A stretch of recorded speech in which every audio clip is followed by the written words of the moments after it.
भावानं तुमच्या चरणाकडे देवादास म्हणा देवा हजोडे शरण यासाठी प्रार्थना करतात. एकूण देवा आज हे सगळं कारण म्हणजे आज एकूण देवा वर्षपती निर्माण देवादास म्हणा एक श्रावण मासा एक सत्यनारायणाची सेवा आज तुमच्या चरणाकडे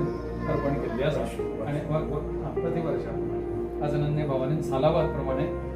सत्यनारायणाची सेवा पुष्प तुमच्या चरणाकडे अर्पण केली असतात. आणि त्याचप्रमाणे देवा एकूण वर्धापन दिनाचा योग साधून आणि देवा त्यांनी मितान देवादासने जी सेवा केली असतात ती परिपूर्ण करून घ्या. ही सेवा करताना कडे एखादे कळत न कळत ब्राह्मणाकडच्या मंत्रातंत्रा उच्चारा देवादास म्हणा किती रसवदे किती याला कमी जास्त झाले फटफट झाली चुकी झाल्या क्षमा करून त्याचप्रमाणे यजमान यजमानाकडे एकूण देवादास म्हणा देवा सामान सुधारा आचारा विचारा देवा त्या कमी जास्त झाल्या देवा तुम्ही देवदेवता मातृपितृ असाल आणि ही तुझी लेकर असाल या न्यायात चालल्या क्षमा करून त्या सेवेचे कल्पो शुभफल आज या विठोबाने संपूर्ण भूमी मंडळी प्रार्थना द्या. कायिक असो वाचिक असो मानसिक असो आध्यात्मिक असो आधी दैविक क्रियावळी अडचणी असत तेव्हा ते सगळं पैस करून वैयक्तिक कसल्या प्रकारे गेले दावे असतात ते सगळं पैस करून सगळ्यांना सुदृढ अशी दीर्घायुष्य आणि देवादास म्हणा देवा आयुष्य देवादास म्हणा आरोग्य त्यांनी देवा प्राप्त करून द्या. त्याचप्रमाणे देवा या मुंबईत देवादास म्हणा देवा अनन्य भावने देवादास म्हणा देवा योगमानानुसार योगी नाना तऱ्हेच्या अडचणी जाऊन देवा आरोग्यादृष्टीने योगी नाना तऱ्हेच्या तक्रारी देवादास म्हणा एकूण जे किती देवादास म्हणा योग्य निदान जाऊन जे किती औषधोपचार तुम्हाला पवित्र सुदृढ अशी दीर्घायुष्य आरोग्य सुख शांती सुख समाधान त्यांना देवा प्राप्त करायची आता पाहिजे परिस्थिती राखणं गरजेचं तसे देवादास म्हणा एकूण त्यांना देवादास म्हणा देवा आज हे दोन्ही भगवानाचा त्या मुलग्यामुळे आरोग्याबाबतीत व्यवहाराबाबतीत देवादास म्हणा मुलग्याला देवादास म्हणा देवा पुढे शिक्षण घेतात त्यांच्या शिक्षणाबाबतीत जगले देवा कार्य झाले आज पुढे त्यांच्या वंशाभिवृद्धी बरं तर देवादास म्हणून जाऊन पुढे देवा योग्य संतती बाबतीत योग्य ज्या काही तक्रारी असते देवादास म्हणून तुम्हाला देवदेवतांची पूर्ण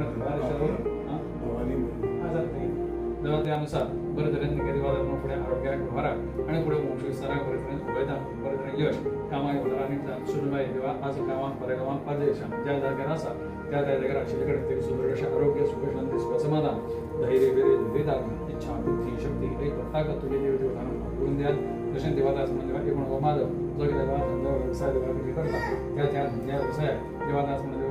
अन्य वरिष्ठ अधिकारी असतात सहकारी असतात त्यांचे योग्य सहकार्य मिळून तर त्या व्यवहाराचा घातलेला पैसा उभं करून त्यांच्या पैसा लाभ जातो. त्याचप्रमाणे जेव्हा कर्मचारी वर्ग असतात त्यांनाही सदबुद्धी सल्लासना देऊन व्यवस्थित वेळच्या वेळेस त्या कामा व्यवहाराचे प्रामाणिकपणा देवा निराम जे की ते काम करून ठेवायची इच्छा बुद्धी शक्ती एक ताकद देवा त्यांना प्राप्त करून देईल. तशा देवा धाकटोला असा त्या काय करताना आरोग्यादृष्टी व्यवहारादृष्टी पुढे देवा जे काही शिक्षण झालं असतात तिथून पुढे देवा कामाविषयी व्यवहाराविषयी नोकरीविषयी जाऊन जे काही विचार असतात त्या जाग्यात देवा बुद्धिमानी किती असतात ते पैस करून तिथून परत मुलास यश प्राप्त जाऊचे. पुढे देवादास म्हणून भावाले देवादास म्हणून देवा घरकान जाऊन देवा गेले दोन्ही मुलगाळ असतात त्यांना परत सुदृढ आरोग्य तशा देवादास म्हणून गेले देवा कामाविषयी व्यवहाराविषयी नोकरीविषयी गडबड चालला त्या जागेवर देवा पुढे गेल्याकडे व्यवस्थित त्या कामकाज यश मिळते अशा प्रकारची परिस्थिती निर्माण करून द्या. एकूण संपूर्ण विठोबा आणि त्यांची कुटुंबीय मंडळी सुदृढ अशी दीर्घायुष्य कामानिमित्तान व्यवहारानिमित्तान धंद्यानिमित्तान पोटा पाण्याकडे शिक्षणाकडे काही बाहेर इतर गाडी वाहन घेऊन मोहता फिरता ती सांद्रातून होतात त्या जागेवर अंतराबाईची परिस्थिती माखण करून घ्या.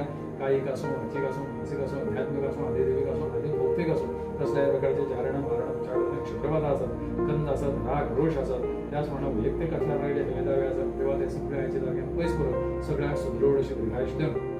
संपूर्ण भूमी मंडळी तेव्हा नंदगोकुलवत आनंदात एकत्र नांदले अशा प्रकारची परिस्थिती निर्माण करून द्या. त्याचप्रमाणे एकूण देवा या वासुंधरावलीकडे चिरकाल सुख शांती सुख समाधान देऊन एकूण पुढे देवाला आरोग्याबाबतीत व्यवहाराबाबतीत बरोबर यश आणि कीर्ती लाभ देवा प्राप्त करून द्या. धन्य सहकारी वर्ग आलेले असतात बंधुजन आलेले असतात तेव्हा हितचिंतक आलेले असतात तेव्हा त्यांचे सगळ्यांना सुख शांती सुख समाधान प्रत्येकाले देवात म्हणून उपदेश असले मनकामना नाना तऱ्हेचे मनात बाळगलेले असतात त्या जाग्यात व्यवस्थित त्यांची मनकामना पूर्ण जातले अशा प्रकारची परिस्थिती निर्माण करून द्या. तुम्हा देवदेवतांची पूर्ण कृपाचित्र देऊन एकूण उभयदान सुदृढ अशी दीर्घायुष्य देऊन आज नंदे भावने देवादास वर्धापन जाऊन देवादास देवा श्रावण मासाने त्यांना प्रतिवर्षाप्रमाणे ही लक्ष्मी सहित सत्याची सेवा केली आणि त्यायोगे इच्छित मनोरथ सिद्ध झाले असो तो विश्वासाचा तो सार्थ करून देऊन याहीपेक्षा उत्तरोत्तर सेवकांची संधी प्राप्त केले सेवा परिपूर्ण करून घ्या. सर्वार्थी कल्याण करा महाराजा सांभाळ करा ना करा सर्वे जना सुखनो भवन्तु. लक्ष्मी रमणा गोविंद गोविंद.